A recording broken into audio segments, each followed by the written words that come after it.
Hello, and welcome to a special edition of Awkward Insurance. I'm Dustin Bryant, and this week we have a special episode celebrating the Outstanding CSR of the Year award, now in its 30th year.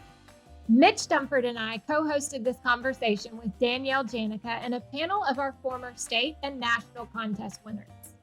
This was such a fun episode to record with some amazing people. We hope this episode encourages you to nominate a special CSR in your life. And if you're a nominee struggling to write that essay, push through and take that extra step. The effort is so worth it. Stick around for the end for bonus content that I managed to trick Mitch into hosting for us. It's a lot of fun, and I really hope you enjoy this episode. Hey, Dustin, how are you? Great, Mitch. How are you? Good. What's new with the Awkward Insurance podcast and its host? We have a lot of fun and exciting podcasts going on right now. So if you haven't had the chance to jump on and listen, now's the perfect time to do so. Awesome. It's great. I love the last episode with Kelly Searles. So a lot of laughing through that one. Yeah, it's awkward, right? A little bit. Anyway, I'm delighted to be with you today. The topic today is around our Outstanding CSR of the Year. And I've got a colleague and friend of mine, Danielle Janica, on the call. Welcome, Danielle. Hey, Mitch. Good morning. Thanks for having me. We appreciate you. Danielle is our Chief Experience Officer here at the National Alliance and really spearheads the entire Outstanding CSR of the Year campaign and project. So let me start, Danielle, and ask you a few questions about the award. What does it mean? Sometimes we'll see this OCSRY. What is that, and what is its history? Sure. Thanks, Mitch. Insurance, particularly the National Alliance, has a lot of alphabet soup associated with it, be it designations or abbreviations. So OCSR stands for Outstanding CSR of the Year. The National Alliance developed this award back in 1991 to really recognize those individuals that are on the front line day in and day out, providing exceptional service to their agency, the companies, the industry, as well as their clients in particular. And so we wanted to recognize those individuals by kind of separating them up, elevating them, giving them an opportunity to share their stories, share their experiences with us, and give them that recognition they so richly deserve. What makes it so special this year? I have to tell you, I'm a little giddy, and I was so excited when Dustin came up with this idea for this podcast, because as you mentioned, I've had the pleasure and the honor of working with the award for almost 25 years now. This is the 30th anniversary Amazing. This year.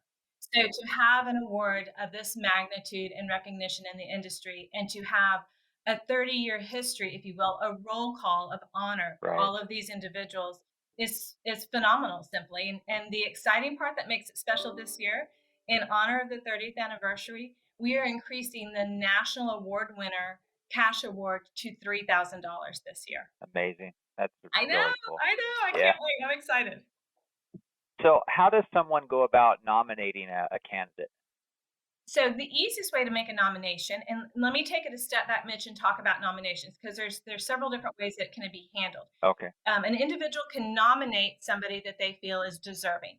They can nominate them and share their information with us, the nominator's information with us, so we can let them know that we've received that. They can also nominate an individual anonymously, or that individual can self-nominate. And the easiest way to find the nomination form is to go to the homepage on our website, and about midway down on that homepage is a banner ad for the 2021 Outstanding CSR of the Year Award. You can click on that, navigate to see the current year's essay topics, past year's national winners, and then more importantly, a nomination form. So you mentioned an essay topic. Can you explain what that is? Sure. So part of the competition, if you will, it starts at the state level. So once a nomination is received, we send the individual the candidate information packet. And what that is generally a biographical document that asks them for their history, educational experiences, professional development, how long they've been in the industry, their position. It also asks for letters of reference, 2 letters of reference, as well as a 1,000-word essay topic. And each year we change the essay topic, which is where we really get that true insight into the individual what they're doing in their agency, in their community. I think that's probably the most favorite part of the competition for our Blue Ribbon panel of judges, and probably the most difficult part of the competition, because after the state level, when you get to that national level with all of the state winners, I don't envy the judges in being in that position because it's very, very tough competition. So, can you talk more about the topic? Absolutely. So this year, the topic's title has to do with the challenges that 2020 presented. And the specific topic has to state that 2020 presented major challenges to the insurance industry and every insurance buyer in the country. And as clients reevaluated the insurance coverages and carriers, agents quickly realized that they couldn't rely on brand loyalty anymore alone. Agents must also provide near perfect client experiences in order to protect them and keep business thriving. So we asked the candidate to then describe the biggest challenges your agency or company or clients faced this past year and what 3 service strategies you employed to overcome them and continue to deliver incredible experiences to your clients. Awesome. That's a lot. So It is a lot. We always, it's a good point. We always try and kind of put a context around it, Dustin, and then we try and give a little structure because for some individuals, quite honestly, writing isn't always easy, and it can be kind of, you and I talked about it, Dustin, kind of a little bit of a psychological hurdle. So if we give some structure about 3 items or an opening and a closing, I think it helps kind of guide the individual, but also still makes that essay very much an individual process and experience and story. Oh my gosh, thank you for explaining that, because I think when people see that essay, they might wig out at first, and knowing all the parts and the thought that you put into the structure of that question, I think will help guide some people who are nominated when they're writing that essay. So I didn't realize all of that was, all of the psychology was in that question. We try. I'm been known for not being short on words and kind of writing a lot of fluff. So I'm trying to help kind of give structure. William Hold, our president and CEO, worked with us on that essay topic. Our academic development team also provided that, and obviously. Last year, 2020 gave us a platform certainly to produce, I think, a lot of topics and ideas for this year as we reflect back on it. 2020 definitely gave us a whole lot. So Danielle, I'm channeling my high school years when my teacher would give me an essay, and just have to ask, how long does it have to be? And So in your it's roughly experience, does that make a difference? No, honestly, it doesn't. Some people are much more succinct than others, like myself. Okay. 1,000 word is the really maximum, and when you look at it, it's about a page, maybe a page and a half on your normal, spacing and things of that nature. That Okay. we've seen a variety, and like I said, having the 3 items, it's usually 3 paragraphs and an opening and a closing, so you can estimate about 5. But some individuals, like I said, can get straight to the point, and it's just as powerful as some that maybe take the full 1,000 words. All right. So once someone is nominated, how long do they have to submit the essay? Great question, Mitch. So once somebody's nominated, we try and get that candidate out form to them roughly within 24 to 48 hours. The award deadline is May 1st this year. So prior to May 1st or on May 1st, we need to have that completed essay into us, as well as the completed candidate form and those letters of reference. We also work very closely, as I mentioned, because the first level of the award is the state award winner. So we work very closely with our state association partners throughout the country, and they are responsible for doing the judging of the state winners too. So, for instance, you may be from Florida and be nominated. Those pieces of documents will go to the Florida Association of Insurance Agents. They will, decide on the state winner and then submit that to us for the national award. Awesome. And then once the essays are in, what happens next? So once the essays are in, the judging begins, and that usually starts about June 1st for the state award winners. And then hopefully by mid-July, we will have the national winner announced. Okay. The great part after that is that's when the fun begins, when the phone calls really begin, when we get to really start focusing on the national award winner and doing some really special things from a media and an industry recognition perspective. Terrific. Well, thanks, Danielle. I appreciate you. Once again, if you want to nominate someone one of your colleagues for this award, go to our website at scic.com. Halfway down the homepage, there's a banner just on it this morning. Even has a little countdown. It'll tell you how many more days and hours you have to make your submission. So thanks, Danielle. Appreciate you. Dustin, why don't you take over and introduce your crew of insurance professionals and some of our past award winners, and let's talk about that for a minute. Thanks so much, Danielle. Thank you so much for all of the information that you got out there today. I am so excited. And even when I went on to scic.com myself and saw that ticker, I love tickers. It's like a countdown to something major. And it really is this year, with it being the 30th anniversary. And what an achievement for you, even to have been a part of it for 25 years and see so many winners. And, I was thinking about this over the weekend about how many designees that we have. And we've really got a great group nationwide of designees for CISR and CIC. But then I thought about the award winners specifically. What an exclusive group of, you maybe get around 50 state winners a year. And then you have one national winner per year. So what an exclusive group to be a part of. And I'm so excited to be able to speak with a couple of those winners today. We've got a great group. We've got 3 wonderful guests today that are going to speak about their wins. I was a Arkansas State winner in 2011, and it was just a shock when I got the nomination myself. So I really wanted to dive into all the feels today so that anybody who's nominated or anybody who wants to nominate somebody can kind of shake those nerves off and make the 30th anniversary the best submissions on essay that we've ever had, and just have hopefully maybe a record number of nominees even. I'm like, that's my internal goal, crossing fingers right here. So today I have with me Reuben Hall, Ashley Fitzsimmons, and Tracy Cotton. And Reuben, I want to start with you. Reuben is the 2020 CSR of the Year state winner for Ohio. Congratulations. Thank you all. Thank you. Yay.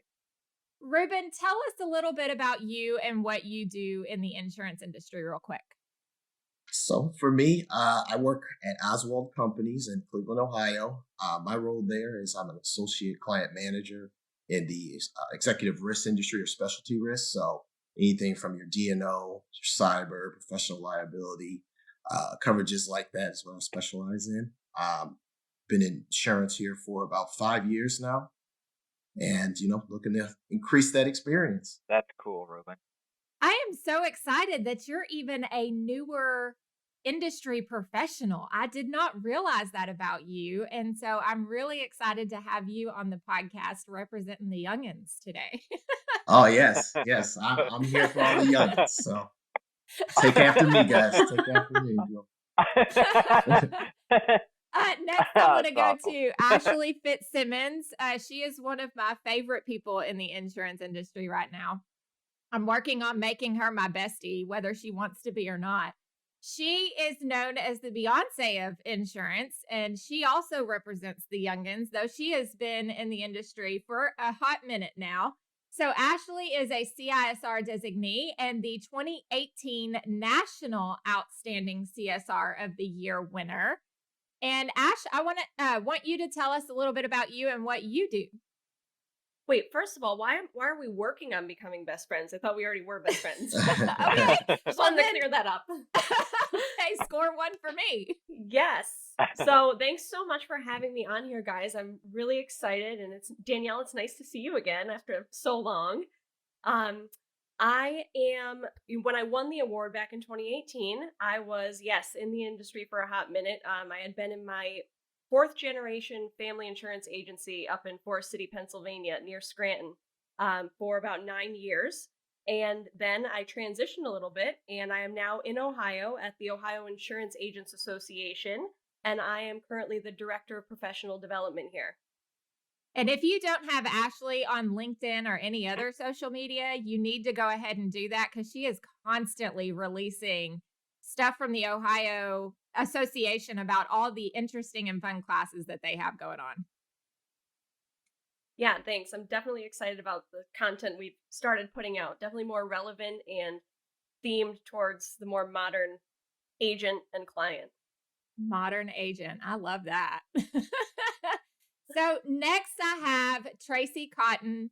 And Tracy is a CIC and CISR designee, as well as the 2003 CSR of the Year state winner for Tennessee. Tracy is also the magnificent person who nominated Ashley for Outstanding CSR of the Year. Tracy, tell us a little bit about you and what you do. So, Dustin, I will just give you a small correction on that. Uh-oh. When I won the state Outstanding CSR of the Year award in 2003, I was still living in North Carolina. And so I represented North Carolina as a CSR for many, many years. I just moved 6 months ago to Tennessee, although I'm originally from Tennessee. I moved back home, if you will. I started my insurance career in Tennessee, but I spent many, many years in North Carolina, and that's really where I had some of my best connections in insurance. I was working for Morrow Insurance Agency at the time, and now I am with Star Matthews Agency here in Chattanooga, Tennessee. We are actually based out of Calhoun, Georgia, and I'm an executive client manager. I have played many roles within the insurance industry in the years that I've been in. I've been in the industry for 28 years, so almost the 30 years of the Outstanding CSR Year of the Award. But I didn't win it back then. I didn't win it until 2003. I got to my 10-year anniversary before I got the award. But I have kind of come full circle. I started out as a CSR and spent a lot of years as a CSR, and then went on to become a producer and did that for some time. And now I'm back to being what I call a glorified CSR. And as an executive client manager, I have the opportunity to work with a lot of larger clients for my boss, and have kind of a dual role where I can do both what he does as a producer as well as fulfill some of the same things that I did as a CSR. Thank you so much. And I apologize for getting your state incorrect, but how awesome. And so we have just a broad connection here, but has anybody ever played the game 6 Degrees to Kevin Bacon? Yes. Yes. Yeah. Okay. So we have 6 degrees to Ashley Fitzsimmons going on here. So Ashley is kind of the center of the connections here. So we have Ruben, who is an insurance professional in Ohio, Ashley, who is with the Ohio Association, and then Tracy, who knows Ashley Fitzsimmons and nominated her. So it's more like 1 degree to Ashley Fitzsimmons today. Yes. Yes.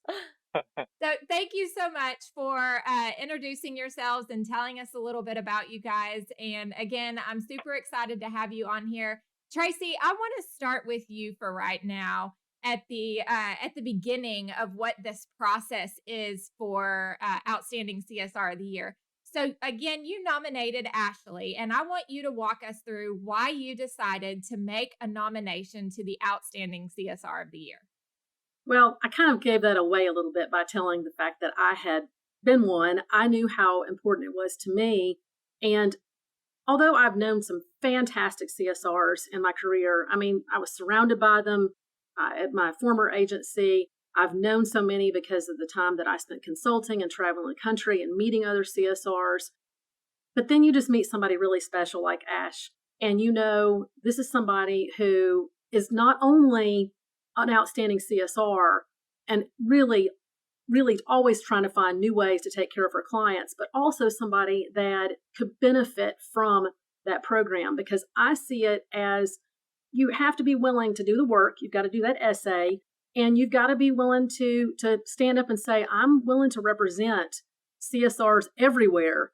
And that's really, I mean, it's almost like, okay, sorry, Ruben, but it's almost like the Miss America of the of the insurance industry, because, and I don't say that from a true standpoint, I say that because you recognize that you're representing a whole industry from that aspect of the CSR. And let's face it, CSRs aren't always necessarily looked upon with the respect and the absolute admiration that they deserve, whether they be male or female. But that's one of the things that really, I think, for me, I had known people before and thought, well, if I put them up, what if they didn't even do the essay? I really wanted it to be somebody that I knew it would mean something to. And I was self-nominated. So I will give that little plug out there for those of you out there that may not have lots of other good industry friends, and maybe perhaps your boss is oblivious and isn't going to put you up for it. And you just feel really strongly like, I want to do this because I want to see if I could make it. Just challenge yourself on that. And self-nomination is great, but I really wanted Ash to know just how I saw her as being an outstanding CSR, whether or not she had made it all the way through. And I was so proud, of course, that she did. Thank you so much. And thank you so much for expressing that you were a self-nominee. I think that's really important to understand, because I think there might be a lot of maybe self-doubt or even, not perceiving yourself as worthy. Like, why would anybody nominate themselves? So to know that somebody as fantastic as you nominated yourself and really boosted your own confidence that way, that's awesome. Ruben, I want to see your Mr. America wave real quick. I want to see if we can capture that on audio. Yeah. So I want to ask all of you now, and I think, Ruben, we'll start with you so that we can hear just a really prominent voice for males out there. Like you said, Tracy, sorry, but it's kind of like the Miss America pageant. Well, we've got a Mr. America here. So what thoughts did you have when you received your nomination? How in shock, or did you fall out of your chair, or what happened there? Well, I was shocked.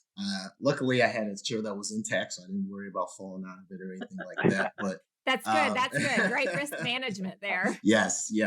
That's what our industry is about. So, no, but it was pretty shocking. Actually, a colleague of mine had nominated me, and when I got it at first, I had to ask for a minute. I was like, did you send me this? Like, was this supposed to go to me? I was really shocked. I was like, what's this for? But after reading through it and reading about what the award was, potentially winning and what was it about, I was just really honored and very humbling experience to be selected and somebody at work recognizing me.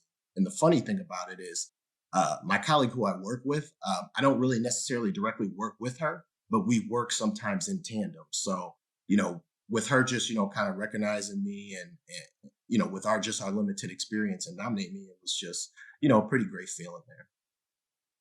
That's great. Thank you so much. Ashley, what was it like for you? I mean, Tracy's got me like tearing up over here. I didn't know I was going to need tissues during this entire thing. But I mean, I remember the day she texted me and I was sitting at my desk and I got that notification from her and she's like, so I think I'm going to nominate you for the National CSR of the Year Award. And I don't know what my response was, but it was probably something like, why?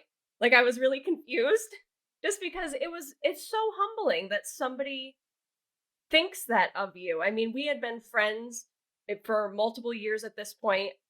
She's somebody that I looked up to, that every time we went to a conference, we always learned from one another. So to have somebody, one of my peers that I get motivation from and look up to nominate me for something like this, it was very humbling. And it took a couple days to set in, like, okay, I'm going to do this. I'm going to make Tracy proud. And I'm going to do it.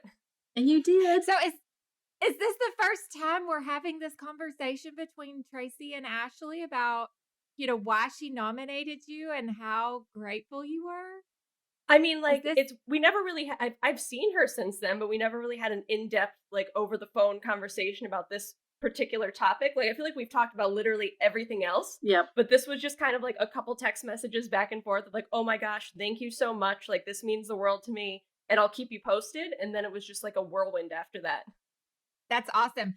And Tracy, I bet you had all the feels when you found out that your nominee not only made a state winner, but then made national. I knew when she made state, and that was tremendous in itself.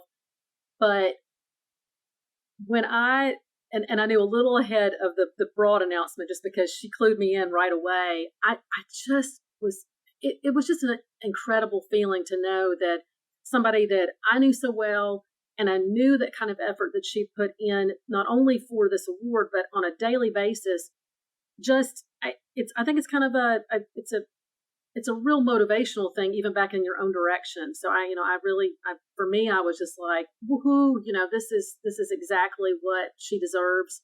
And to get to see somebody, achieve something that they deserve is not actually something you get to see every day. Yes.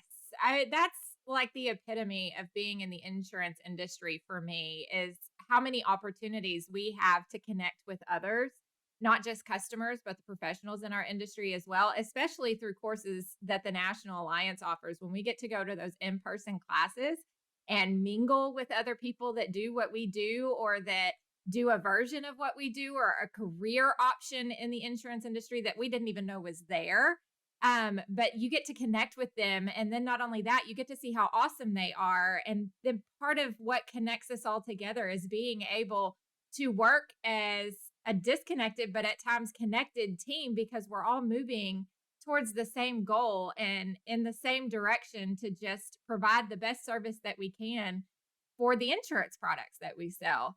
And so when you get to lift somebody up for everything that they've done and how awesome they are, I think in any industry that you're in, that's just an awesome feeling no matter what. Absolutely. So, Danielle, I want to go back to you for just a second. You said there's an essay topic. I know when I was nominated, so I was caught off guard with the nomination, didn't expect it at all.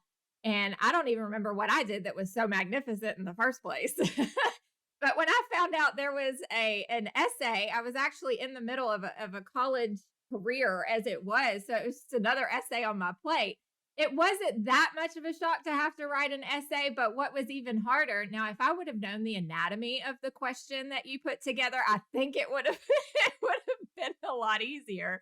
But for me, it was, insurance service professionals believe that their professional relationships with clients may be threatened by agencies and company efforts to use more technology and such as the internet, instant messaging, automated systems. In 2011, this stuff was just starting to kind of take root. Of course, it was there and we all knew what it was, but it hadn't really gone mainstream in the insurance industry. So wrapping my brain around like how this was going to affect not just my little agency, but the whole insurance industry, it was really nerve wracking. Like, what can I say in an essay that's going to make some kind of profound statement for the insurance industry as a whole?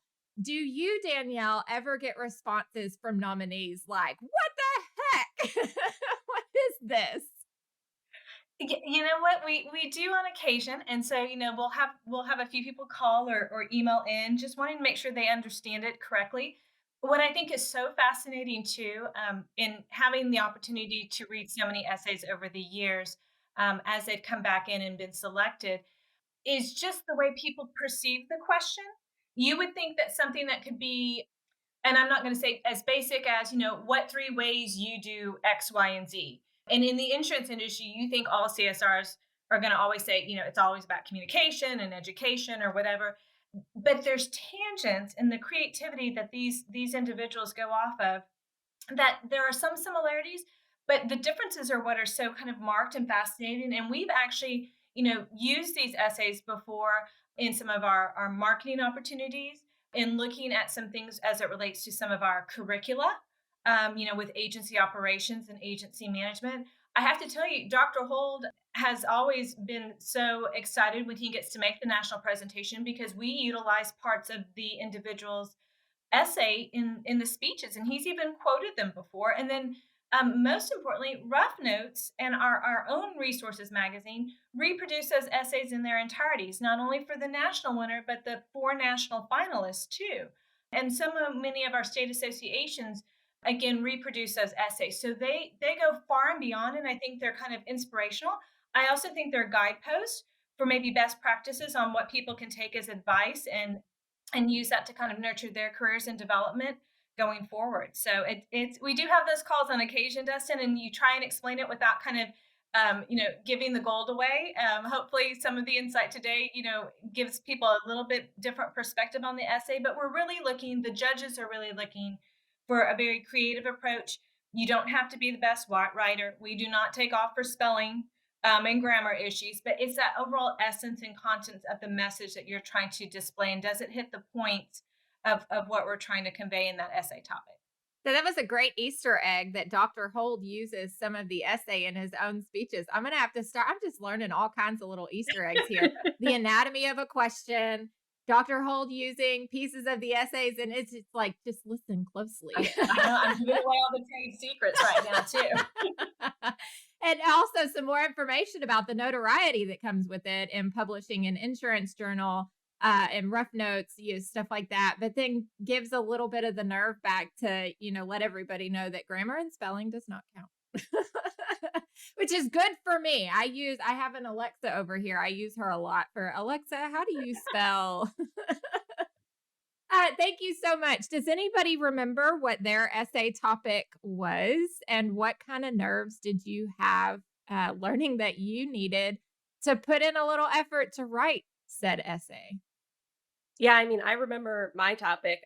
Fortunately, it's a good thing and a bad thing. I love writing and I love being satirical and super sarcastic. So that was the part of the bad part of it, because I'm like, okay, well, I want them to take me seriously and I probably shouldn't say anything inappropriate.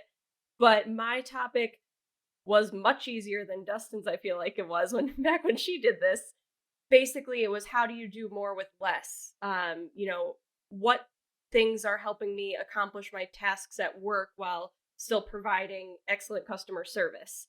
So I had to break down 4 different areas in things that help me get through the day and help me be that, extra special CSR to my clients. Thanks so much for that, Ashley. Ruben, it looked like you had some insight there. Do you remember what your essay topic was and how you felt when the bomb was dropped?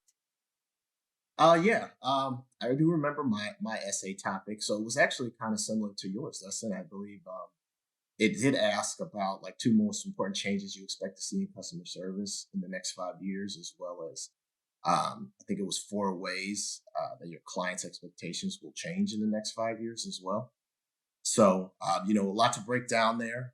But doing the essay, it was kind of the same as Ashley. I kind of consider myself somewhat joking. So being serious in this whole thing was a bit of a challenge, but yeah, I mean, it was a lot to cover there. So I really had to, really think about, what type of these things are important to me. And also, what's the biggest issue that we have with our clients right now in the industry and the things that we're going in, and honing out those specific things, and conveying them in an essay. Cause I mean, I haven't done an essay since college. So it's been quite a while that, I've had the experience of getting there and actually, writing something down, brainstorming that whole process. So was definitely felt like we almost riding a bike again, but, we got it done.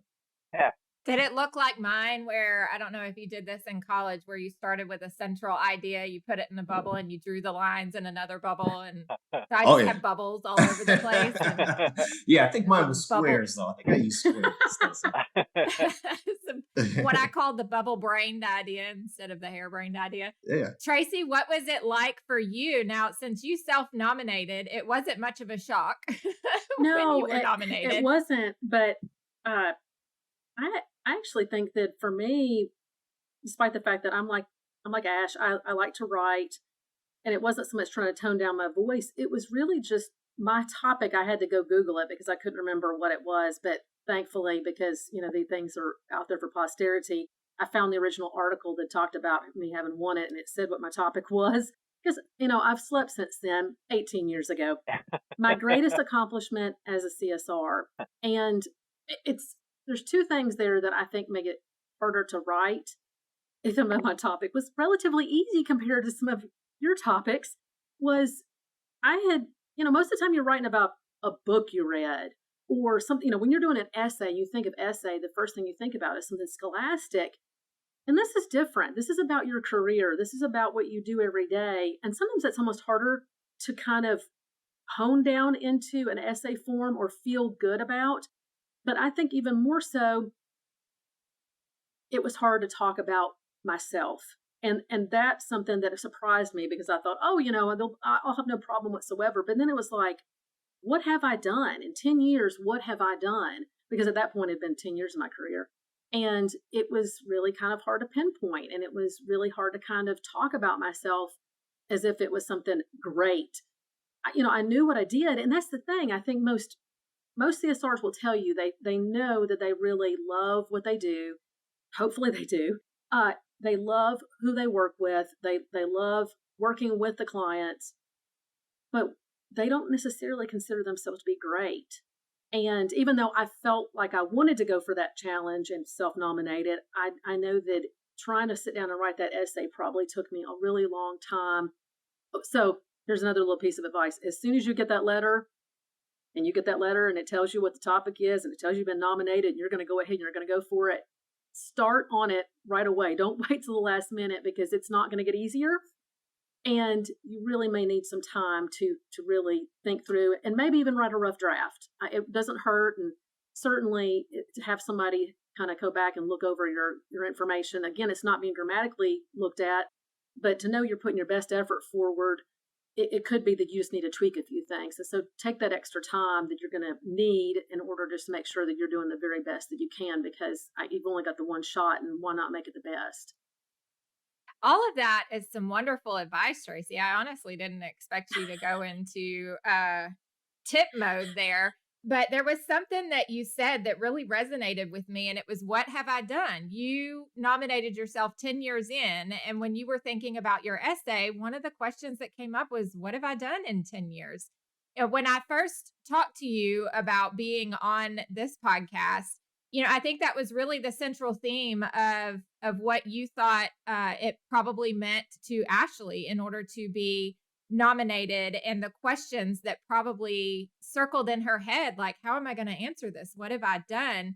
And I think that's really a great stepping stone when somebody is nominated as an outstanding CSR of the year. It really makes you reflect on, what have I done in order to be able to write this essay, in order to try and represent the insurance industry in a positive way? What have I done? So it makes you self-reflect. And when you do that, you end up also thinking, well, now what can I do?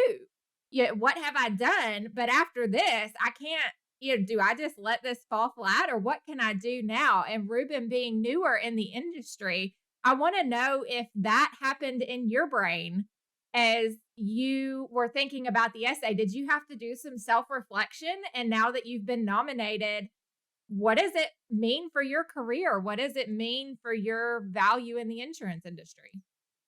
Yeah, so with that, I mean, I would just say, just as far as the value in the insurance industry, I mean, we realize that, the sky's the limit. I mean, I would have never thought, like, to Tracy's point, I mean, it's hard to kind of evaluate yourself and you're like, am I really, like worthy of this award, So it's one of those things, and you're writing through it and you kind of think about some of the things you did. You're like, well, I think that's good. But, I guess the thing that helps too is when you're getting that type of recognition from, a colleague or someone else who sees it, and they know because of their past history of working with other CSRs and things like that. So I would just say, once I found out I won and everything like that, I was just like, wow. I mean, where can I go with this? What can I do now? Like what else could I do? Give me another essay. I'll write it, whatever it is. So definitely exciting and uplifting.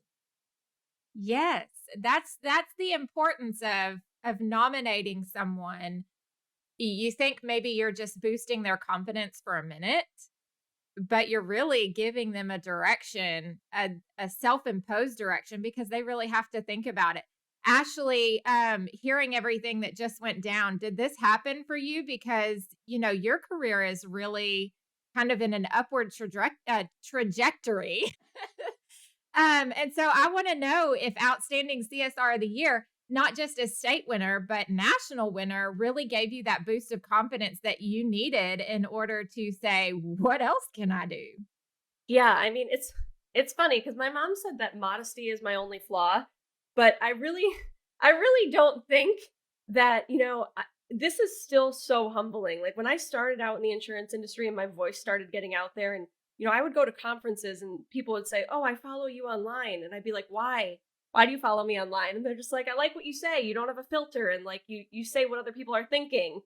And that hasn't stopped being humbling. And I think, the timing of the CSR of the Year award, and then, I actually met my current boss at the Pennsylvania conference. We had a futures conference and we were there, and the Ohio Association happened to be there. And I was getting my state award from Danielle that day.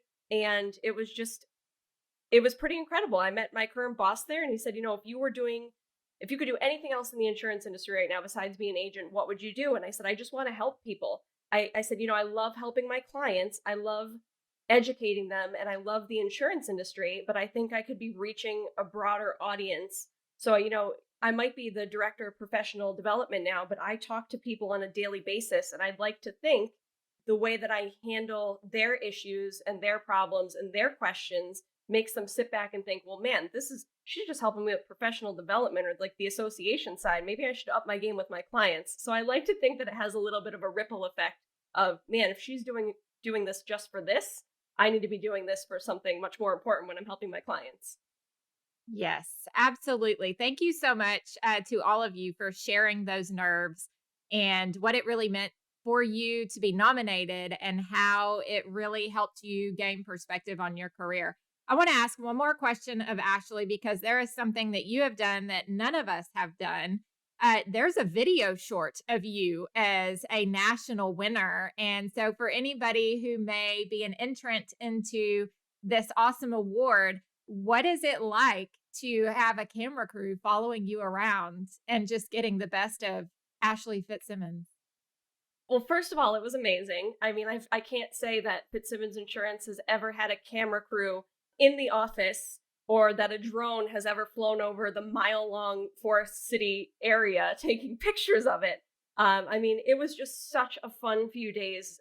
Danielle knows. I feel like she should be answering this question, because it's like, my town back home will have a party for any reason. Like the sun can come out and my mom's like, we're having a neighborhood get together. Like, it doesn't matter what it is, they will have a party. So of course, when this happened, it was a big party. Everyone was over the house. Danielle and her team, they were super welcoming, super warm. They came in, they got along with everybody right away. I mean, it's pretty tough to not get along with our crowd. So it was super fun that they got to witness all of the friends and family coming together. They got to eat pierogies for the first time. I feel like Zach had never had a pierogi in his life, and he was so excited. And then not only that, they got to come to the office, and then they followed me to the conference that I was at out in Bedford, Pennsylvania, which was super cool to have them videotaping that aspect of my life too. And like, the social aspect and helping other agents and how I interacted in that capacity. So it was just, I feel like it was like a once in a lifetime thing. Like, I've been on camera before, but that was just something above and beyond. That was so cool. That's amazing. And I really wanted that to get out there because, when you become a national winner, you get a lot of attention for it. So there's a fun little situation that we have going on. I'm going to ask Mitch to take over this for here before we go. Because I want to be a part of it. All right.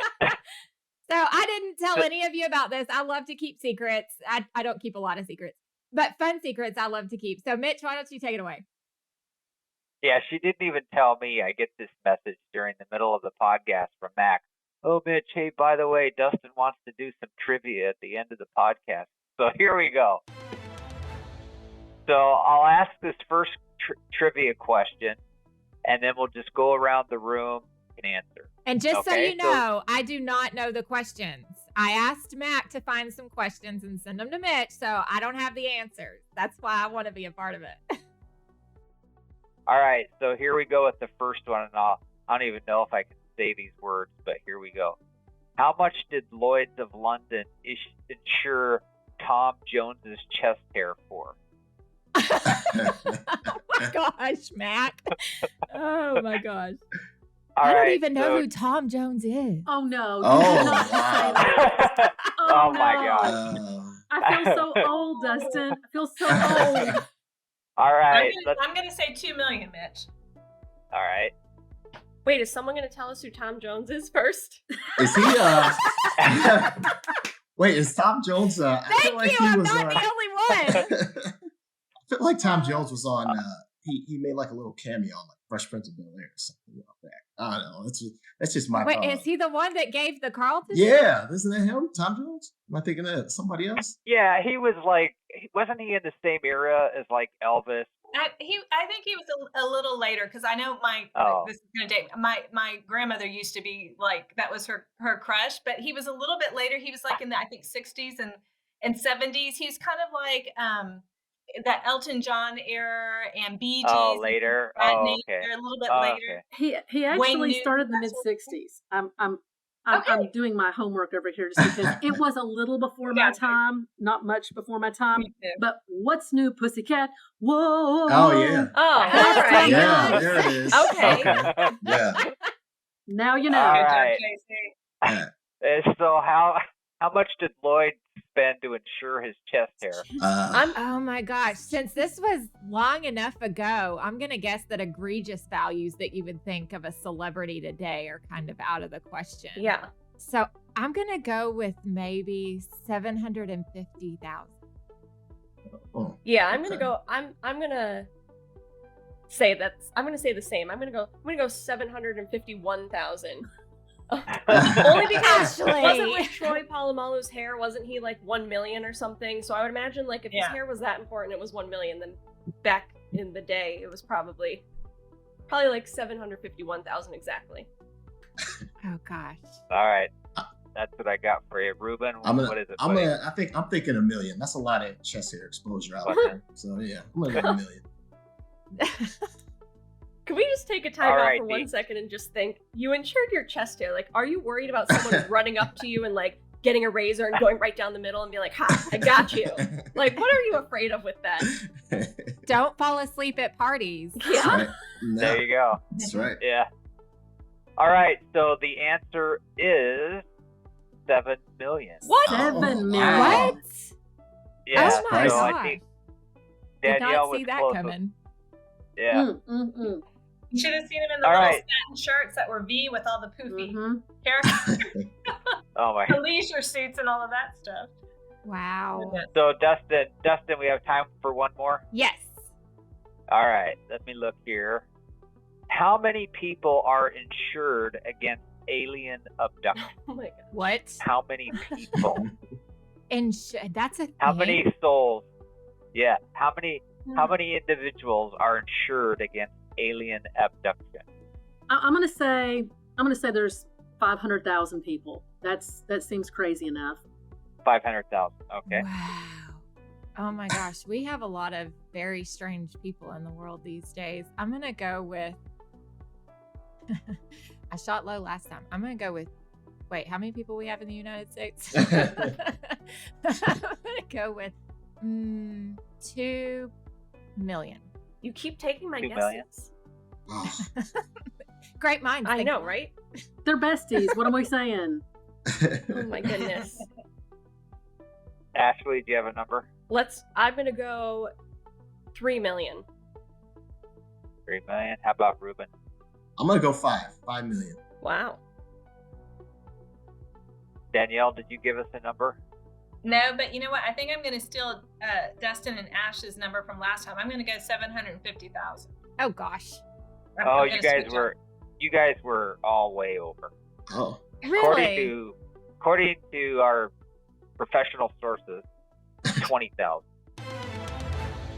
So Well, small. that blows Even the whole that. law of large numbers. So, Right. There you go. But I would guess there aren't a lot of claims. but I bet it's really Oh. expensive. I That's want to true. see one of those claims Yeah. if there is. Yeah. I want to know what. Like, Oh, that policy. Yeah, I just want to see. Yeah, I want to see the the policy. Yeah. Yeah, right. And then I want to know what it's like when you apply for a position as an adjuster and you get told that you'll be adjusting alien abductions. Yeah. Oh my gosh, you guys, this has been so much fun. I am so excited. Mitch, thank you so much for joining me as a host on this particular you. podcast. Danielle, thank you so much for all of the information and the Easter eggs that you divulged to really help others get over their nerves and really take the opportunity to make this nomination the best that they can make out of it. Tracy, the nuggets of information that you dropped on just how to boost your own confidence and the confidence of others, so appreciative of that. There was so much knowledge and sincerity there. Ruben, thank you so much for joining us as Mr. America for the Outstanding CSR of the Year podcast. And Ash, as always, thank you. The National Alliance has played an important role in all of our careers, and the Outstanding CSR is an opportunity to help a shining star shine even brighter and acknowledge that producers aren't the only industry rock stars. CSRs are the hidden rock star behind their producers. So get your nominations in now. As Danielle said, the deadline is May 1st. And that's not just to make a nomination. That's to get your reference letters and your essay in. So if you would like to be a nominee, go ahead and have your essay ready and, drop Easter eggs around the office to get that nomination in. Mitch, any closing words from you? Nope, not at all.